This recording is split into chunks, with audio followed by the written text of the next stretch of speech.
Hi, good evening. My name is Pranav Sharma.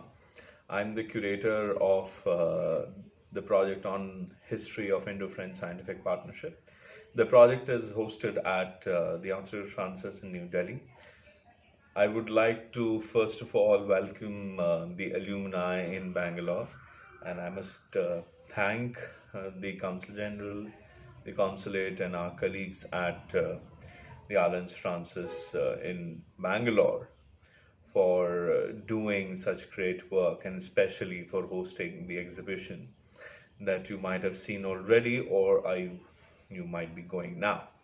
Uh, the project, as I said, is based in Delhi, but for the space sciences, I have had immense contribution from Bangalore.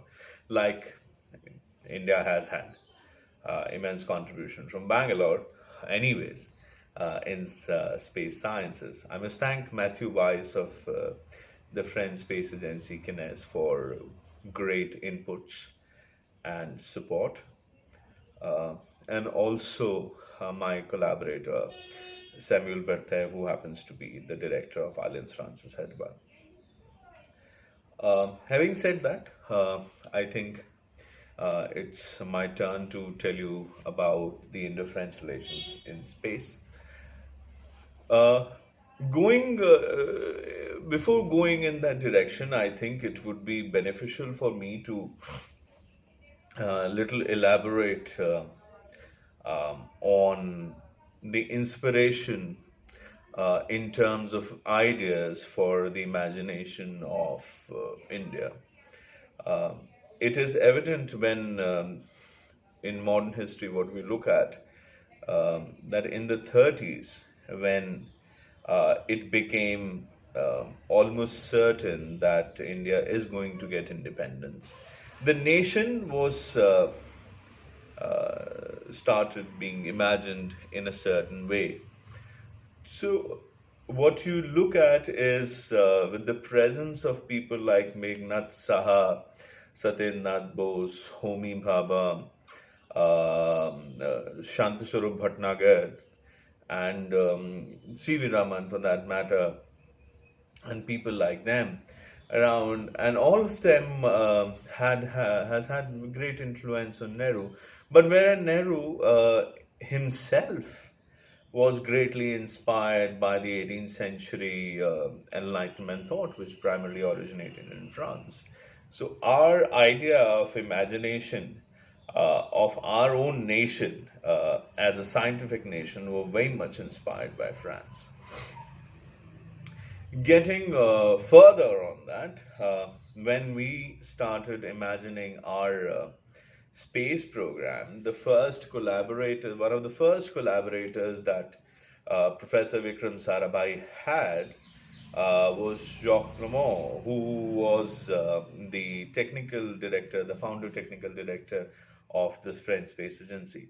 It happened so that Sarabhai's student, who was doing postdoctoral work in the Americas, uh, Praful Bhavsar. Bhavsar happened to meet Blamo, who was also a cosmic ray physicist, and Sarabhai was a cosmic ray physicist. So they started talking. It was way back in the 1958. Uh, then space age began, and then people started working on various aspects. Bhavsar introduced Sarabhai to Blamo in 1960 in Nice, where the symposium on space sciences happened. Uh, After that, they went on discussing, and then again in 1962, there was another meeting in Washington, D.C., where they went on discussing the Thumba equatorial rocket launching site. Eventually, when the launch happened, the first launch when it happened, it was carrying the payload which was manufactured in Kinesis laboratory. It was a sodium vapor payload, atmospheric research payload, wherein they were looking at the cosmic rays in upper atmosphere. Uh, why it was chosen, there's another story to that, wherein the scientists in India actually wanted to make an electronics payload, but It was next to impossible to do it at that time. So Blamont basically suggested to Sarabhai that just, instead of doing this, I think it would be better that you do a sodium vapor payload the way the French did earlier. So that's how our collaboration in space sciences began. Following that, there was a very interesting sounding rocket program that we had with the Centauri rockets in the 60s and the 70s. And then it's so interesting that the solid propellant technology for sounding rockets that India was using was given to India by technology transfer from France.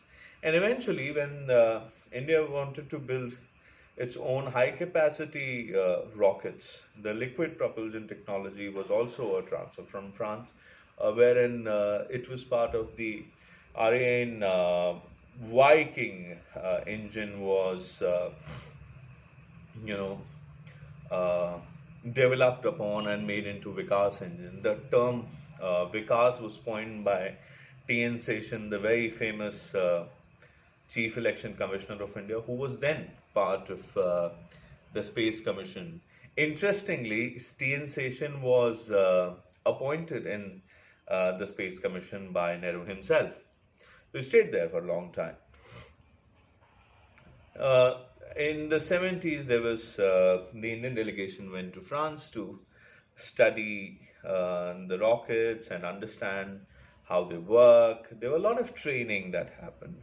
In 80s, there was this Apple satellite that got launched. You must remember that there was this one photograph or Apple satellite on a bullock cart, wherein you know Washington Times said that for a country that uses bullock cart as its primary means of transport, getting a satellite up there is a great thing. Well, we are launching way more satellites than um, an economical two in India. But that was the 80s, now it's 2021. So that was done in collaboration with the French. Then we started developing our own engine. In the 90s, we developed the Polar Satellite Launch Vehicle, the Geostationary Satellite Launch Vehicle, then GSLV Mark III, which takes our planetary missions. All of that has had a great impact of the French. Now, I would also like to talk about the person who actually made it possible. Yes, there are important contributions by Professor Vikram Sarabhai, and there's no doubt about it. His persona extends decades, and we are very much grateful to him. But that one person who actually gave systems approach to Indian Space Research Organization was Satish Dhawan. He was a technologist, he was a systems person. And that one person was actually capable, and also he he made sure that India launched its first satellite during Dhawan's time. The Viking Vikas engine project was Dhawan's tenure. Apple satellite was Dhawan's tenure. So strengthening Indo-French ties, especially in space sciences, should much be credited to Satish Dhawan. Now, what do I look at when I see Indo-French relations in space? Hmm, interesting. I think I should also comment on the fact that when India got independence, the country was quite reluctant in letting any Western power have an equity of any sort, either in the Indian democracy, trade, science, and anything else. Now, our Prime Minister, Pandit Jawaharlal Nehru, was a strong proponent of the non aligned movement. The first non aligned movement conference was held in Delhi when Mrs. Gandhi was the Prime Minister, succeeding Pandit Nehru when Pandit Nehru passed away.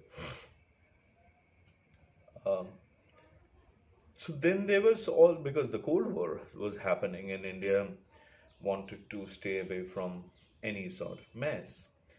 Uh, it is rather interesting to know and rather see that when the new colonial world was getting hungry for territories, geographical and economical, and wherein the developing world was succumbing to the power of the blocks, or being reluctant and banning things, the only country that came close to India was France.